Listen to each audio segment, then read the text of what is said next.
On est sur les quais de Seine, à Paris. En face de nous, vous ne le voyez pas, il y a la Cité internationale des arts où on accueille beaucoup d'artistes. Et juste derrière moi, il y a la Seine. De la Cité des arts va nous arriver un jeune cinéaste haïtien qui s'appelle Samuel Suffren, qui va nous rejoindre pour parler de ses activités, puisqu'il sera à Cannes cette année, tout comme Jessica Généus l'a été il y a déjà 4 ans, figurez-vous, en 2021. Eh bien, Samuel Suffren sera là avec nous pour nous parler de ses projets, de ses films imprimés et de ce qu'il va présenter cette année à Cannes, parce qu'il a été aussi sélectionné et justement il va tout nous dire. Il va nous rejoindre dans pas longtemps, il va quitter la Cité des Arts et je vais avec vous l'accueillir pour qu'il nous parle de tout ce qu'il a à nous dire, et puis comme ça on va le découvrir puisqu'on ne connaît pas tout de lui. Ben, le voilà, je le vois, vous voyez le bonnet vert. Sachez qu'il s'agit de Samuel Suffren qui va nous rejoindre tout de suite. Salut Samuel, ça va? C'est la vie. Bon, tu sais là, je vais te mettre le micro pour que les gens puissent entendre ce que tu dis. Pas mal. Ça va? Ça va bien, écoute. Bon, moi j'ai une petite question, je me disais, tu viens d'Haïti là? En fait, long parcours. J'ai été au Burkina Faso. De Burkina Faso, j'arrive en France. Et tu te dis, moi je me dis, quand on a quitté Haïti, bon pas quitté pour quitter, on vient de quitter Haïti et qu'on voyage comme ça et qu'on peut marcher tranquillement sans avoir cette peur d'entendre des bruits, de se dire, pas n'importe quel bruit s'il te plaît, des bruits de balles. Je me dis, comment ça va, comment on se sent? Est-ce qu'on respire un peu mieux, ou bien est-ce que l'inquiétude de savoir qu'il y a des choses encore qui se passent en Haïti nous empêche de vivre ces moments de répit? Après, moi, je pense que, bon, en vrai, je ne suis pas rentré en Haïti depuis novembre, parce qu'en novembre, je devais rentrer en Haïti à l'aéroport. J'étais à l'aéroport quand les gars ont tiré sur l'avion. J'allais prendre l'avion pour rentrer en Haïti. Donc, du coup, moi, je connais bien ce que c'est, genre, vivre avec les balles.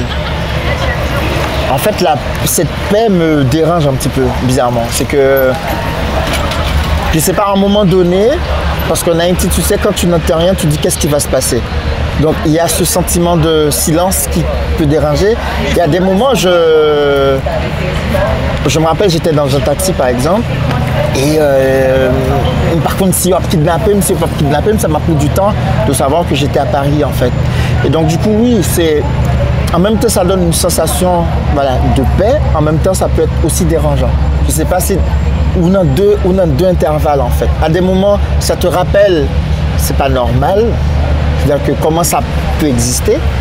Mais bon, ça te commence à vivre au Cap tout. Hein. J'ai eu vraiment... Moi, j'ai tourné mon dernier film au Cap haïtien. À un moment, j'étais dentition bousculé. Paniqué? Oui, parce que comme on fait la fête à 2-3 heures du matin. Et puis, à Port-au-Prince, je me suis dit, je vais quitter Caïmoin parce que le gang a envoyé Debussy. Je vais péter courir. Donc, en fait, c'est ambivalent. Est-ce qu'on peut dire que, mine de rien, parce qu'en fait, c'est un pays de jeunes. Il ne faut pas qu'on oublie de le dire. Haïti, c'est un pays de jeunes comme toi, et encore plus jeunes, des jeunes qui ne connaissent rien d'autre que ces bruits de balles, que ces moments où il faut fuir, que ces moments où il faut partir vite et se mettre à l'abri. Est-ce qu'on peut dire que tous les Haïtiens aujourd'hui, je sais que ce n'est pas de ton ressort, Samuel, mais par rapport à ce que tu vis, toi, on peut dire qu'on a un pays de jeunes traumatisés? Bah, après, c'est... Bon, après, on parle des jeunes, pas que les jeunes. Je pense que les gens qui ne vivent pas au pays sont aussi traumatisés. C'est-à-dire que, bien sûr, quand tu vis avec la situation où on vit nos moments à côté, non, à chaque jour suffit sa peine. Ça veut dire, aujourd'hui, tous les jeunes, en tout cas, tous les gens, je parle des jeunes, mais tous les gens ont une valise, une petite valise qui fait et qui gagne la donne. Pièce qui est importante, genre passeport, acte de naissance, et excès d'archives. Donc tu vis avec ça. Pas grand monde n'importe quoi qui n'a pas une valise qui fait. Donc tu vis avec ça. Donc du coup, ça c'est au-delà du trauma. C'est son trauma qui est visible. C'est plus de l'ordre de la conceptualisation. C'est plus conceptuel. C'est physique, c'est visible, c'est réel. Ou toucher, tout le monde valise. On est tous traumatisés dans ce pays. Et dire que tous, on ne peut pas partir de ce pays, et dire que tous ne partiront pas, Samuel. Ouais. Mais voyons, tu n'es pas là pour parler d'Haïti en soi de cette façon-là, mais de temps en temps, c'est pas de temps en temps, on est obligé, l'Haïtien que nous sommes chacun, est obligé de parler de cette situation d'Haïti. Nous, on va se rendre là où tu es, à la Cité des Arts, et on va parler de toi. Toi qui vis cet Haïti, mais toi qui crée, qui produit, et qui, par sa production, va offrir une vision également de cet Haïti-là. Mais peut-être qu'à travers cette vision, on pourra espérer une autre. Qu'est-ce que t'en dis? J'espère, hein? On y va. T'espères? Ah bah, j'espère qu'on pourra espérer d'autres. D'ailleurs, j'ai une question sur cette histoire d'espoir. Quand on dit espère, on parle d'espoir. J'aime bien ce mot espoir. Il faut en parler. Ouais, il faut en parler. Ah bah oui. Et ben, je sais pas si cet espoir-là, on a le droit de le chérir dans nos cœurs, je sais pas. Écoute, tu sais, moi j'ai des amis, moi comme je te dis, depuis novembre, je suis pas rentré en Haïti parce que je devais rentrer à l'aéroport, l'aéroport était fermé. Donc, du coup, j'avais d'autres invitations aussi. Donc, du coup, j'ai enchaîné des invitations que j'avais au Canada, puis au Burkina, puis la Cité internationale des arts. Tu sais, les amis avec qui je parle, qui sont à Port-au-Prince, il y a des membres du collectif qui sont aussi à Port-au-Prince. Discussion pas finie, ça ou pas d'eau. À un moment, depuis le fait noir, la fait jour quand même. C'est signe d'espoir. Non, mais pas bien l'autre bagaille. Dis pas bien l'autre. Là, au monde, celle ça me connaît.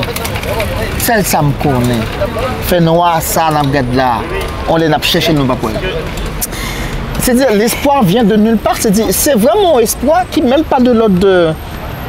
Soit regarder ça qui devant nous, ok, ça, parce qu'il n'existe pas cet espoir-là. Mais quoi, moi, aujourd'hui, même dans le désespoir, même dans cette noirceur, dans cette profondeur, on continue à parler de profondeur encore. Ah, mais on ne sait plus qualifier ça. Hein? Bah là, c'est sûr. C'est sûr que. Bah, après, c'est toute sacrété, non?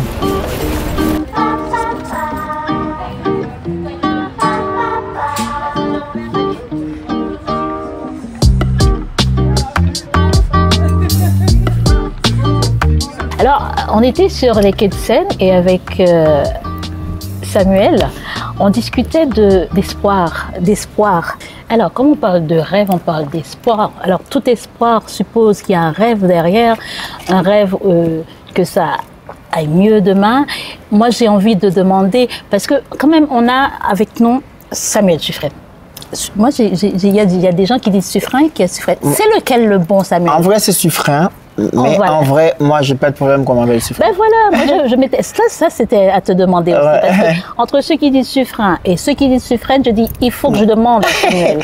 En vrai, c'est Suffren. Samuel Suffren.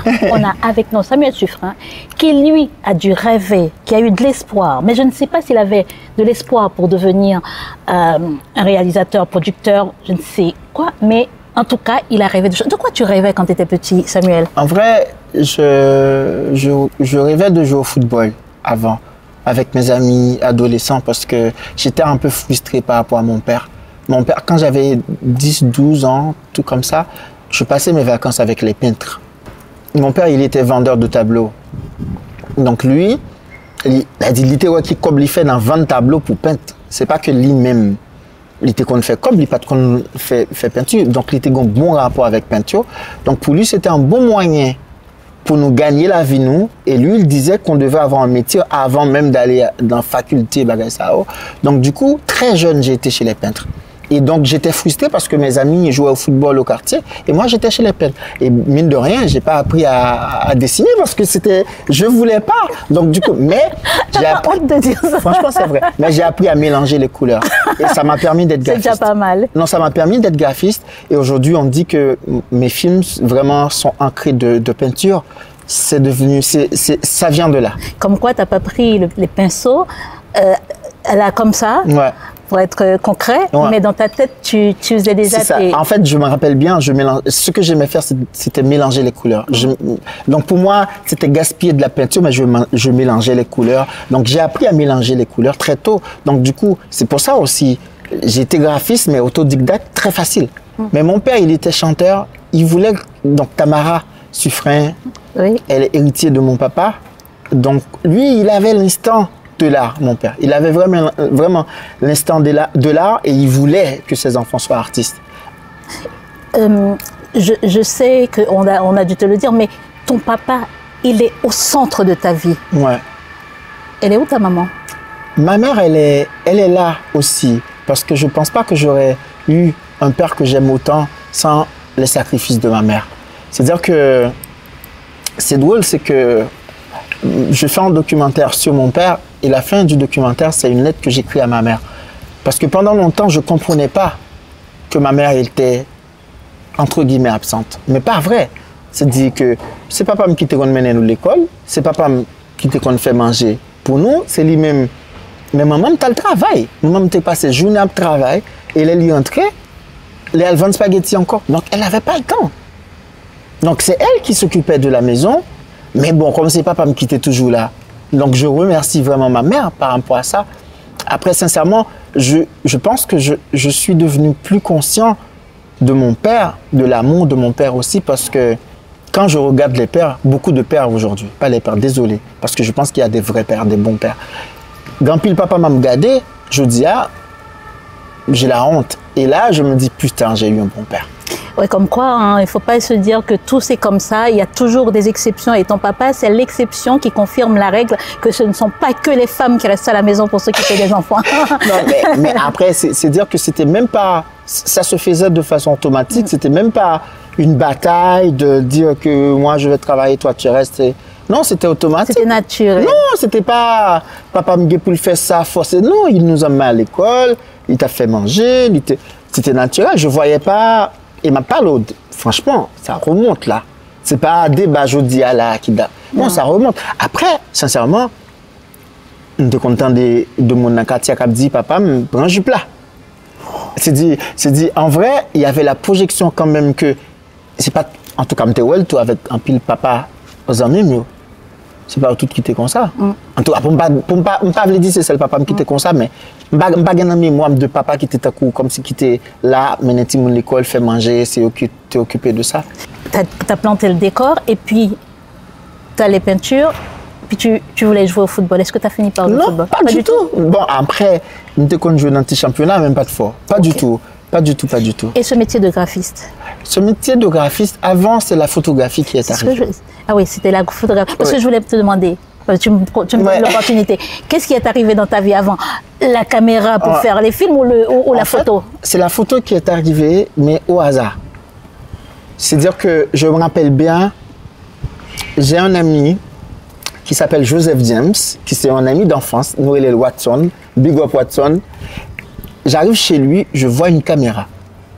Mes caméras, c'était pour un frère, on ménageait à l'époque du dégain. Bon, c'est pas grave, Watson.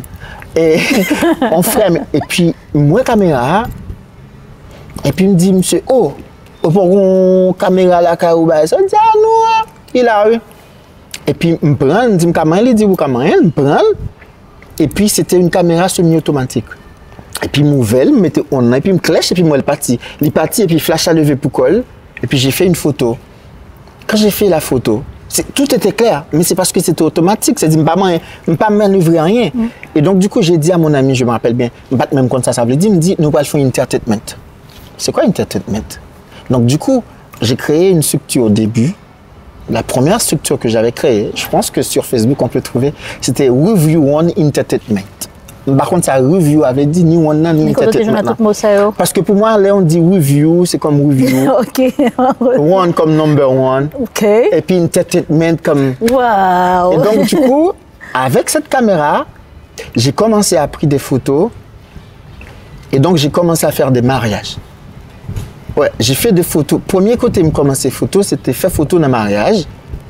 Et puis bon, quand ça me commence à gagner la vie, c'est-à-dire, on m'imprime mes photos, on me met en encadrement, on me paye. Tu te rends compte, tu n'as pas de caméra. Tu arrives dans un endroit, tu trouves la caméra de l'ami de ménage de un tel et te voilà utiliser cette caméra pour aller faire des photos et gagner ta vie. Ah ben, tu sais ce qui s'est arrivé? Non. Les deux mouns qui ont quitté, ça passait. Ça gagne même. Ils prennent la caméra. Les deux mouns qui ont quitté, j'avais plus de caméra. Donc c'est là que j'ai appris à faire des photos. Donc, du coup, j'ai économisé pendant longtemps pour acheter ma première caméra. C'était un Canon 7D, je me rappelle. Et me passer de caméra pas le bon. Parce que je n'arrivais pas à faire des photos. Parce qu'il fallait manœuvrer, il fallait faire les photos, vraiment. Ouais. Et c'est là que j'ai commencé à apprendre à faire des photos. Avec quel âge? J'avais Je m'étais fait finir l'école. C'est-à-dire, j'avais 19 ans, 20 ans, 19 ans. Ouais. Ouais. Ouais. Et alors, combien de temps on mettait? Donc oui, il me gars tutoriel, il me gardait toujours sous Internet, etc. Ça m'a pris, on me dit, un an, je pense, ouais. Donc du coup, Internet a Oui. aidé à faire ça. Bon, maintenant que tu sais faire la photo, Ouais. comment tu arrives Le graphisme, c'est par 4 chemins, par le festival 4 chemins. D'accord. Donc je suis rentré à IRA et la première année, j'avais un ami qui m'a invité au 4 chemins. Je suis arrivé au 4 chemins, j'étais bénévole et tout de suite Dirigé Junior, que je salue, qui est au compte toute bagaille déjà, qui est vraiment un mentor, quelqu'un que j'affectionne beaucoup. Et j'arrive à 4 chemins, je suis arrivé autodidacte, bénévole. Tout de suite, Guy m'a vu travailler sur les sites, etc. Il a dit, bon, toi, je veux que tu sois dans le team. Tu es dans l'équipe, tu n'es plus bénévole. Donc, j'ai travaillé avec des graphistes à 4 chemins. Et en travaillant avec les graphistes, je faisais des retours, mais mes retours étaient un peu drastiques. Et il y a des graphistes qui me disent, ou pense au fort comme ça, vous va faire. Donc, du coup, c'est à 4 chemins que j'ai commencé à faire du graphisme. Et j'ai commencé de façon autodidacte. Après, ça s'est enchaîné. J'ai été graphiste sur plein de festivals. J'ai été graphiste pendant 2 ans à l'Institut français en Haïti. Donc, je n'ai pas été à l'école, j'étais en graphiste autodidacte. la photo, le graphisme, le cinéma? Et le cinéma. Le cinéma, d'abord, c'était la vidéo avant. Donc, j'ai commencé à faire des vidéos. Donc, j'ai fait des montages. J'ai fait des montages pour Willy Saint-Louis-Jean, qui est comme mon père. Donc, j'ai filmé des choses. Le cinéma, c'est arrivé quand même avec un groupe d'amis. Il y avait parmi ces amis qui venaient du Ciné Institute aussi. Et il y avait d'autres amis qui étaient photographes. Et voilà, qui avaient des films sur le disque dur, en fait. Et j'ai regardé des films sur des disques durs. Je salue aussi Jerry Gabriel, avec qui j'ai partagé beaucoup de cinéphilie, de films, en fait. Et on a décidé de créer un club de cinéma. Et c'est là, j'ai créé un club de cinéma. Et dans le club, c'était une école. Donc, ce club de cinéma, qui était un balakaïmoin, que nous avons créé avec Tichel, c'est là que quitte pas le point naissance tout. Et chaque dimanche, nous venions regarder des films. Nous avons un petit écran, nous mettions. Et c'est là qu'on projetait tous les films de Pasolini, de Wong Kar-wai. Donc du coup, on étudiait les films. Donc on faisait des retours sur les personnages, sur la psychologie, sur tout et tout. C'est là que c'est... Et tu as pris un réalisateur comme modèle, lequel? Pendant longtemps, j'affectionnais beaucoup de réalisateurs. Pas de Karel et Youn. Pendant longtemps, j'affectionnais beaucoup Wong Kar-wai, par exemple, qui sont cinéastes asiatiques. Pendant longtemps, j'affectionnais Michael Haneke. Donc, mais je veux dire, quand j'ai rencontré Djibril Diop Mambéty, j'ai dit oui. Qui est un Sénégalais, qui a fait Yen, qui a fait Tukibuki. Lui, c'est mon idole. C'est mon école de cinéma, Djibril Diop Mambéty. C'est là que j'ai vu les images. J'ai dit, merde, mes images, moi, pas j'aime qu'on ouais dans le cinéma, yo. Mes images, moi, t'ai besoin, yo. C'est lesquelles? En fait, c'est les images des marchés publics, c'est les images des femmes noires, c'est les images des hommes noirs, c'est les images des femmes noires qui sont filmées pas dans de la misère, mais c'est de la misère, mais avec grandeur, avec fierté, avec royauté, avec loyauté. Et là, j'ai dit, hey, ça, je veux le faire. Donc oui, aujourd'hui, vraiment, si je parle d'un réalisateur qui a changé ma vie, c'est Djibril Diop Mambéty. Et j'invite tout le monde à aller voir ce réalisateur, c'est un dieu. Mais alors, quand est-ce que tu vas te décider à faire ton premier film alors? En fait, tu sais, c'est très long. C'est des films, mes films déjà. Okay. Et c'est des courts-métrages. Ouais. Là, le projet avec la trilogie, c'était au final faire un long-métrage avec les trois. Et donc, c'est ça qui va être fait. Donc, 3 films pour aller en long-métrage. Déjà, le deuxième, c'est 70 minutes Non, en fait, là, c'est des courts-métrages. C'est premier à 17, deuxième à 19, troisième à 15. Okay. Donc là, on va déjà monter, mais sinon, ça fait 5 ans, non, 2019 ou 2025, ça fait 6 ans que je développe un projet de long-métrage. Nous avons une coproduction en France-Souli. D'ailleurs, on va essayer de rencontrer des partenaires en Cannes pour filmer ça. J'adapte le roman Les Immortels de Mackenzie Orsel. D'ailleurs, je suis à la Cité internationale des arts pour ça. Donc, je développe ce projet. L'idée, c'est de faire le tournage l'année prochaine, Inch'Allah, on va voir. Mais oui, c'est en développement et j'ai une coproduction. On a les droits pour adapter le livre avec Rodney, Mémoire d'un crier, et Mackenzie Dorcel qui a accompagné le projet aussi. Donc ouais, là, c'est parti. D'accord. Mais ça a pris du temps. Mais quel est le rapport entre tes courts-métrages et Les Immortels de Mackenzie Dorcel là? Écoute, c'est drôle, mais là, je vais à la figure maternelle. Ok. Avant la trilogie, c'était la figure paternelle. Ouais. Et là, c'est la figure maternelle. C'est la figure maternelle, mais c'est aussi... Là, je regarde aussi les pères cons, les mauvais pères. C'est-à-dire que c'est une petite fille qui va être accueillie par une mère maquerelle, mais qui va la montrer, qui va l'introduire à la vie, qu'il va l'apprendre comme ça que la vie, qui va s'affectionner pour la littérature haïtienne. Donc, donc on va parler littérature, on va parler des femmes haïtiennes, on va parler de la force d'Haïti, on va parler des pères qui sont cons. Mais ne vous inquiétez pas, je vais le tuer, le père, c'est pas possible. Ces pères ne méritent pas d'exister, même dans la vie réelle. Mais peut-être de les faire exister pour qu'ils prennent conscience et qu'il n'y en ait pas d'autres. Les punir plutôt que de les tuer. Écoute, par contre, pas un monde qui est trop partial. C'est soit maintenant bien ou bien moins. D'accord. D'accord. Okay. Mais ils vont être là, je vais les montrer, ils vont être là.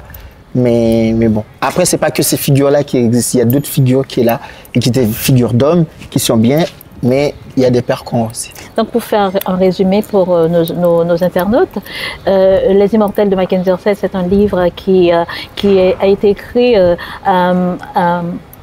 dans les circonstances du tremblement de terre, qui raconte plutôt ces moments-là avec des personnes qui vivent, qu'on appelle des femmes de mauvaise vie, mais cette fille s'est retrouvée là. Des travailleuses de sexe. Voilà, comme on dit aujourd'hui, et elle compte son histoire d'une certaine manière au milieu de toutes ces femmes-là. Ouais. On vous invite déjà à les lire, et Les Immortels de Mackenzie Dorcel, pour ensuite voir le travail que fera Samuel Suffren de ce livre. Samuel, tu es là à la Cité des Arts, et donc sur ce projet-là. Ouais. Mais entre-temps, dans quelques jours, ou une semaine ou deux, tu seras à Cannes. C'est pourquoi? Écoute, c'est Poker Bleu qui est la 3e partie. Donc, je peux aller à la première si vous voulez. Oui. En fait, si tu veux, on tue tout le monde. Et rigoler. C'est drôle, hein? On nous fait blague même là-bas. Arrête là, dis là. Et c'est trop mal de parler. Hein? Oui. Donc, c'est une trilogie. En fait, mon père, il est mort en 2019. Quand mon père, il est mort, j'ai décidé de faire un film qui parlait de son histoire à lui. Mon père, il avait pris le bateau en 1981 pour le aller aux États-Unis, mais il n'est pas arrivé. Après 22 jours sous la mer, sans boire, sans manger, c'est lui qui raconte ça. D'ailleurs, je me souviens ça, tout pied était plein mac, en fait, de l'eau qui était pété sous pied. Après 22 jours sous la mer, sans boire, sans manger, j'étais 23 sous bateau, 22 sous bateau. Je suis retourné en Haïti miraculeusement, parce que tu as l'autre bateau que tu as rentré en Haïti et qui est dehors. Et il racontait une histoire, ça. Bon, après, il était rencontré maman. Donc, il toujours raconté ça, mais c'est surtout papa me dit, parce que quand j'ai commencé à voyager, papa me dit, Samuel, on va pas aller en France. On va pas aller en France ou au Canada. Pourquoi j'aime aller aux États-Unis? Il me dit, papa, ça me va aller aux États-Unis, je n'ai pas invitation pour m'aller. Parce que généralement, les partis se sont invités pour m'aller, etc. Et puis, il dit, est-ce qu'on connaît personne pas de mourir sans aux États-Unis? Il dit, soit fait là. Pourquoi j'aime partir dans vous, non, si pas aux États-Unis? Donc, du coup, pour lui, les États-Unis, c'était sa phrase. Il dit, États-Unis sont avant-goût ciel, parce que c'est un chrétien, fervent chrétien. C'est comme les États-Unis, c'est vraiment un avant-goût du ciel. Donc, du coup, il rêvait de partir aux États-Unis. Il m'a annoncé un jour, parce qu'il était chanteur, il avait son groupe évangélique. Il m'a annoncé un jour que il va finalement partir aux États-Unis, l'église qui a évité de chanter à groupe. Et puis, je me souviens ça bien, c'était sous époque. C'était sous qui époque? C'était Obama? Non, c'est pas Obama. C'était Trump. C'était le premier mandat Trump. Il dit c'est Trump qui fait beaucoup. J'aime voir l'être là pour lui parce que Nexa, il n'est pas bagarre, etc. Il n'a pas pu aller aux États-Unis. Mon père, il est mort. Et après sa mort, c'est là que j'ai décidé de faire un court-métrage qui abordait la question du rêve américain, mais de mon père, mais aussi de tout. Voilà, bon univers de États-Unis, etc. Et je me suis intéressé aux gens qui restent. C'est-à-dire que là où on est parti, il prend un bateau, il monte un bateau, il fait 22 jours, ou pas de nouvelles, ou pas attendre. À qui soit accroché.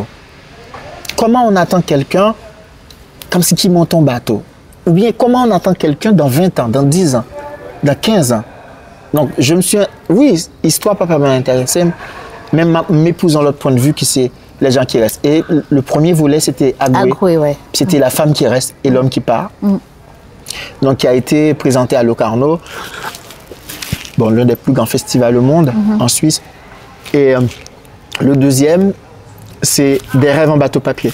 Parce que papa me dit, Samuel, joue en femme, prends quand t'es. Il voyait $1 là-bas. Ouais, dollar ça, Cheryl, de l'hôtel, parce qu'il passait en pile misère pour arriver aux États-Unis sous quand ça. Il dit, est-ce qu'on peut imaginer une femme qui a fait toilette des balles avec de l'eau en mer pendant 22 jours? Avec de l'eau salée pendant 22 jours.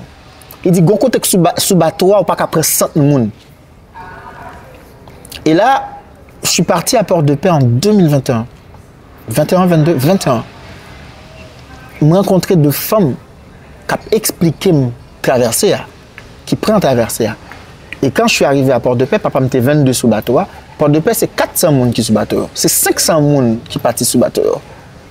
Et là, avec histoire, papa, avec ça, femme me racontait, deuxième volet, raconte la femme qui part. Parce qu'il y avait des femmes qui partaient. Ça, en pile, on n'a pas pensé. Il n'y a pas en pile femme qui prend bateau, mais pas en pile, mais considérablement par rapport aux hommes. Mais il y a en pile femme qui prend bateau. Et puis là, le deuxième volet, c'est vraiment l'image de mon père. Donc, c'est le père qui reste, qui a un enfant, mais c'est mon papa qui a peint un cheveu, il n'a pas peint rien, non. Son papa qui compte faire manger, qui compte peindre un petit lit, qui amène un petit lit à l'école, qui fait business. C'est ce père-là, c'est cette image de ce père-là. Et le troisième, Cœur bleu. Cœur bleu, c'est le fils qui part et c'est les parents qui restent. C'est-à-dire que fois ça m'a intéressé Kounia et petit la calé Kounia. Et comment parents au Katan. Et à chaque fois, il faut dire que je travaille sur des personnages, un personnage central qui est assez fictif. C'est-à-dire, premier, c'est l'emmère qui est le personnage central là. Deuxièmement, c'est une cassette. Troisièmement, c'est un téléphone qui devient le personnage central du film. Le téléphone d'aujourd'hui, là? Non, c'est un téléphone qui date. En fait, pour me dire que film est un petit genre intemporel. Mon travail en pile avec décor jodia, moi mélanger en pile avec des éléments qui passaient. Donc, par exemple, cassette, tout a radis l'envoyer dans le temps, mais en même temps, j'ai travaillé dans les marchés publics d'aujourd'hui. Ça veut dire, moi mélanger temps en pile. Donc, troisième là, c'est la trilogie, c'est la troisième partie qui fait mes bagages ça et puis me dit merci papa, on va aller, on va s'attaquer à autre chose là. Donc l'autre chose c'est les Immortels, c'est ça? L'autre chose c'est les Immortels, ouais. Les Immortels. Il y a aussi autre chose après les Immortels en même temps? Oui, il y a plein de choses, mais en vrai il faut dire que je faisais un documentaire sur mon père. Quand il était vivant, je lui filmais. Il savait ça? Oui, il savait. Donc d'ailleurs il voulait que souvent il était qu'on relais. Parce qu'avec groupe, il fait l'acteur principal. Depuis que je filmé, il dit filmer l'acteur principal là, filmer l'acteur principal là. Donc du coup, oui, je filmais mon père avant sa mort. Donc du coup, j'ai un documentaire que je faisais sur lui quand il est mort. Après ce documentaire, il vient décaler, il raconte le rêve d'ailleurs de mon père, le départ, mais aussi est-ce que je vais dire le rêve, mais surtout le destin d'ailleurs de ma famille. Ma petite sœur qui est partie au Canada, ma grande sœur Tamara qui n'a jamais voulu quitter le pays et qui finalement est établie au Canada, mon grand frère qui n'est jamais parti du pays mais qui aussi hérite le rêve de mon père, le rêve des États-Unis, et puis moi qui me questionne sur comment vivre dans ce pays, l'habiter, partir, comment me cariter la donne, si je vis de l'autre bord, comment je vis de l'autre bord, est-ce que je vais être en exil? Donc c'est un documentaire qui questionne l'ailleurs, mais de mon point de vue aussi personnel. Tu vois, le fait d'aborder cette question-là me renvoie à une question que je voulais te poser. Parce que quand on m'a appris que tu étais à Paris, Et combien d'artistes, combien de nos têtes, de tous nos artistes intellectuels qui sont partis.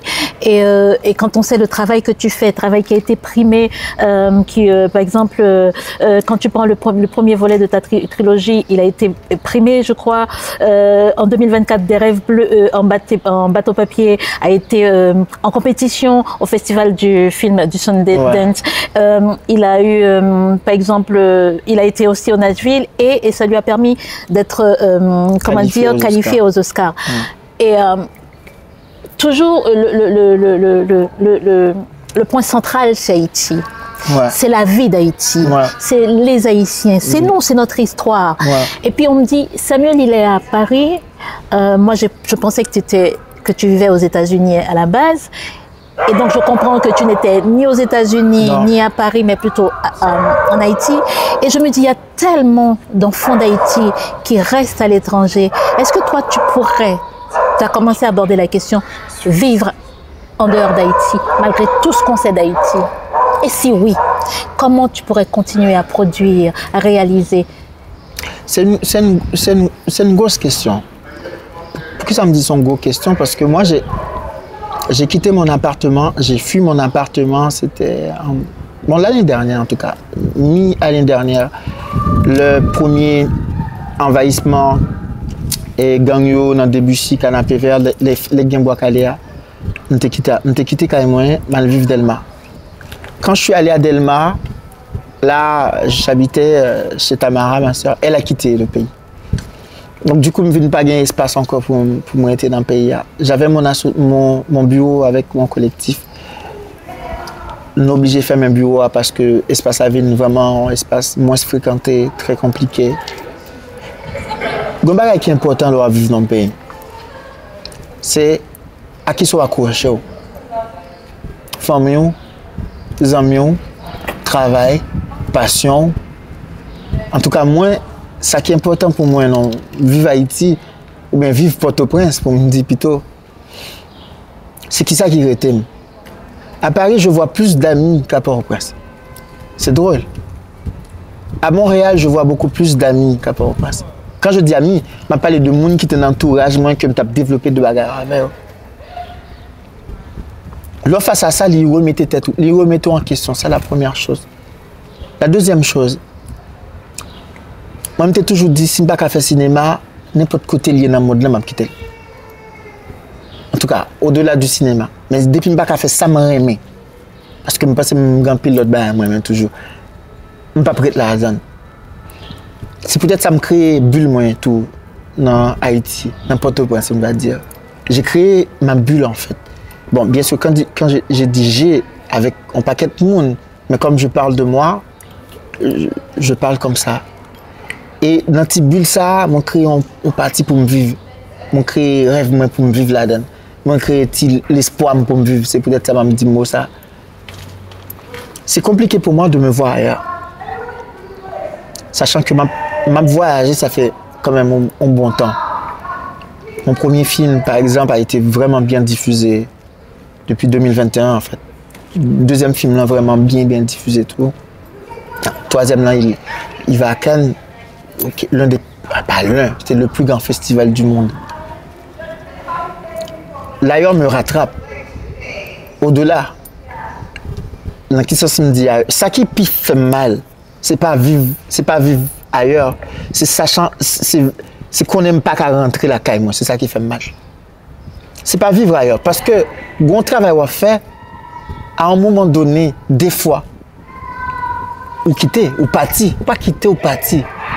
On allait. Moi, j'ai été en Suisse pour un festival. Je suis invité au Burkina Faso en même temps. J'ai été invité pour un spectacle de théâtre à Montréal. Et je suis 6 mois en résidence à la Cité internationale des arts. Bah là, de fait, pour mon travail, le travail d'artiste que je fais, aujourd'hui, notre plage de temps qui était gagné entre fin année et début, entre fin année passée et à début année ça, de fait, on ne peut pas là.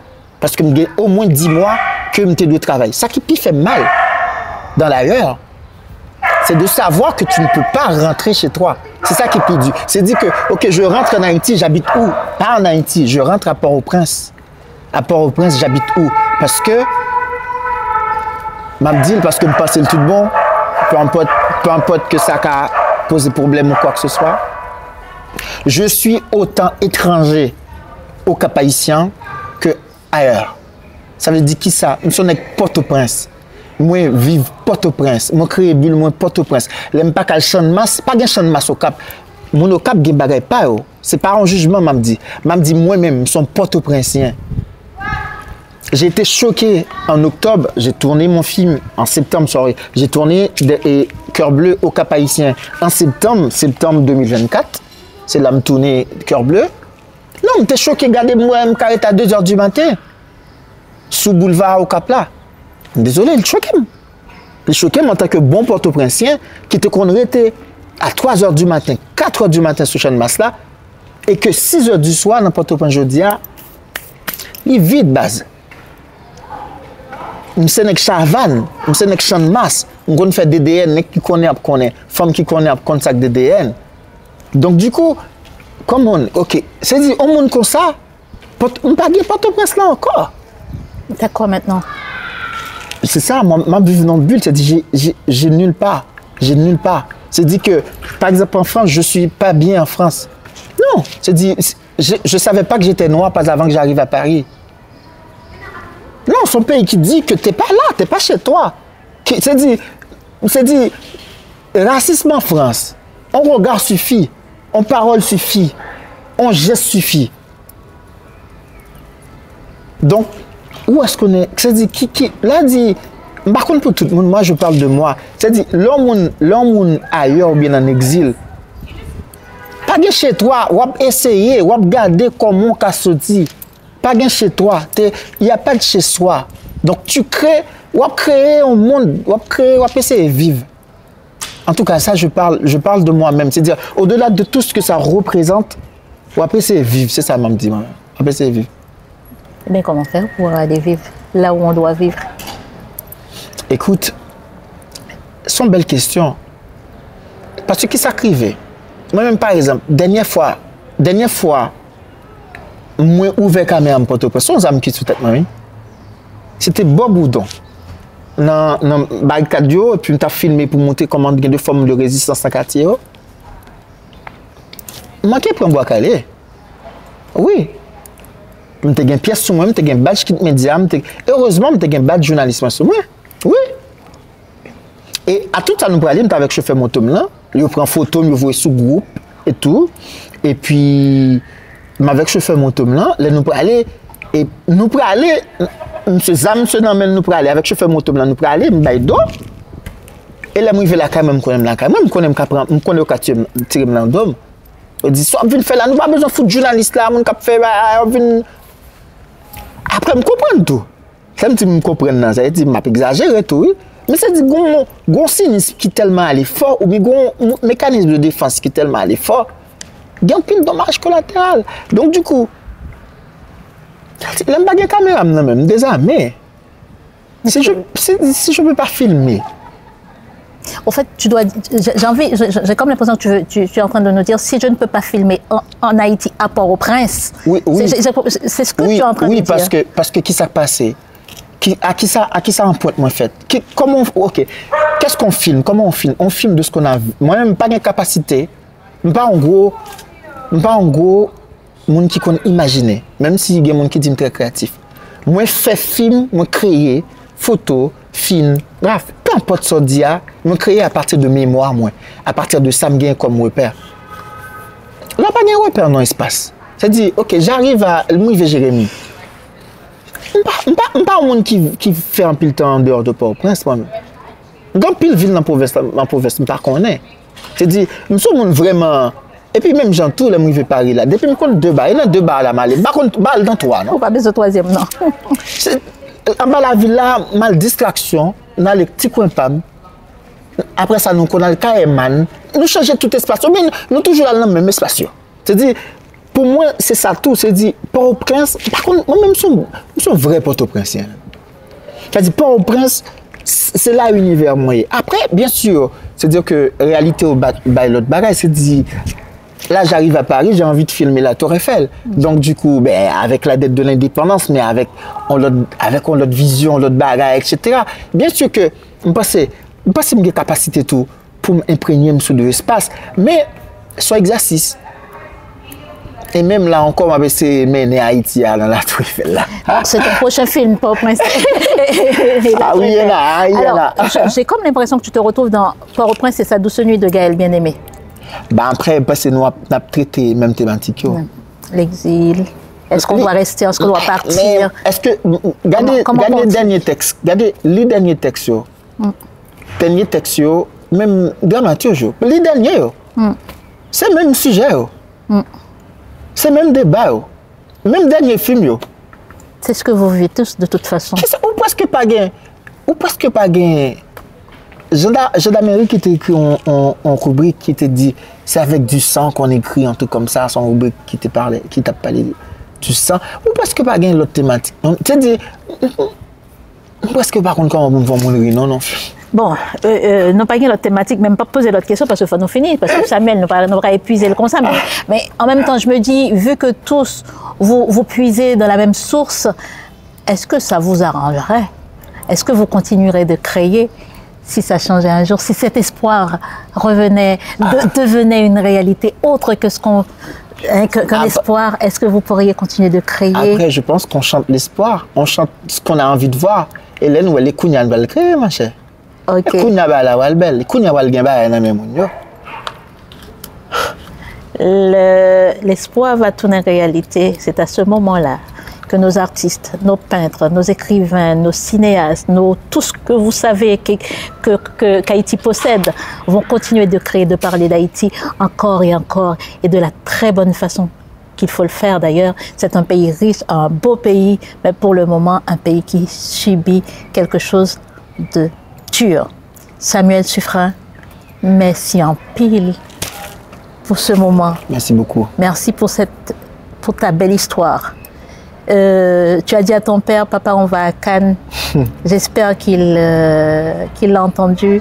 Et je crois que tu as foulé les États-Unis pour lui. J'espère que tu lui as dit. Bien sûr, bien sûr. Quand m'a dit ça, m'a fini sur ça. L'homme sous le plateau son Pigo Festival indépendant aux États-Unis, dans le monde. Une dans Pigo Festival dans le monde là. Et je me rappelle bien que là, elle m'a présenté le film là. Quoi m'a tremblé, mais m'a tremblé. C'est comme si à un moment. En fait, à un moment, je me prends un souffle, me dis papa, s'il te plaît, bon, me souffle. C'est comme si à un moment, j'ai senti que j'étais possédé par mon père. Et après, ça devient un peu utopique, mais c'est vrai. Il t'a donné le souffle? Oui, oui, oui. Bien sûr. Bien sûr. Attends.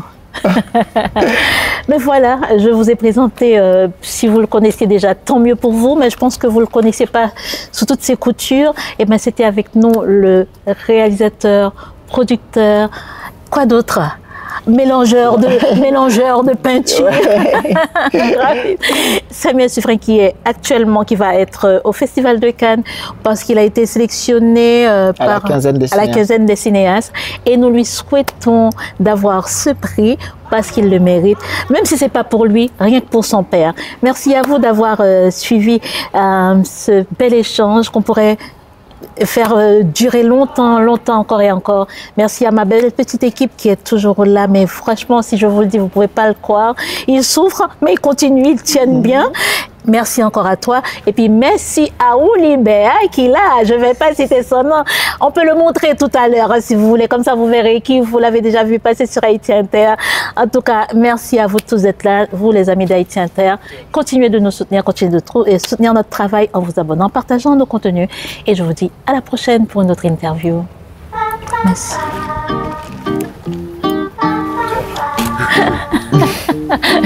Donc, allez, montrez-le-moi.